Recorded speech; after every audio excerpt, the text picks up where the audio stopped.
Let's talk a little bit about creative inspiration. What I think about creativity is that you have to put yourself in a space to be creative.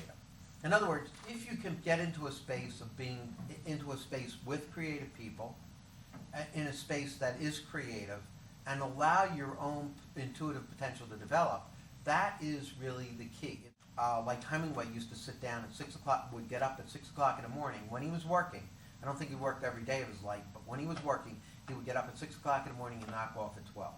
So he would work from 6 o'clock in the morning till 12 o'clock. That's what he would do as a writer. Then he would go out and party or do whatever else he wanted to do. But one of the things that he used to do that was fascinating is he would write, and let's say it was like 10:30, and all of a sudden he had this idea, and he was typing away, having a really good time on it, and he's like ready to complete the scene. He would stop before he completed the scene, so that tomorrow when he comes back, he would be able to pick up where he left off, continue on, and that flow of energy would constantly be there so that he wouldn't have to stop.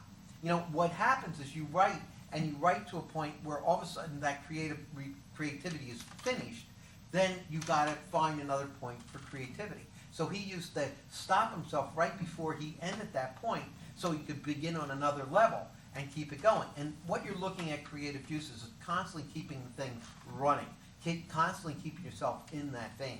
When you're creative, when you're acting, when you're writing, when you're directing, when you get into that creativity, there is what I consider a universal source of creativity. It's that thing that you tap into that's bigger than you and I, that's bigger than anything else in life. That sense of what this universe is about, what that creator is about, what this massive energy that we have in the world, in the galaxy, that allows us to be, as human beings, allows us to explore our potential.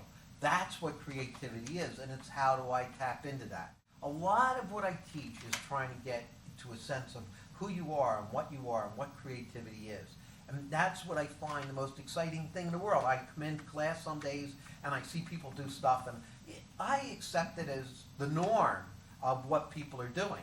And people come up to me and say, "Oh, that was a great class." And I go, well, it wasn't any better than the other class that I had. You know, I mean, it's hard for me because they're like my little kids. You know, like it's like watching a kid grow. You put a little mark on the doorway to show how high they are, but you never really see them grow because you're there all the time. It's only when you separate from them, when they're gone for a period of time and they come back and you go, "Oh my gosh, they are growing." So that's what creativity is about. We'll talk about it in later lessons. Anyway, I hope that it inspires you and gives you the juice to fulfill your dreams.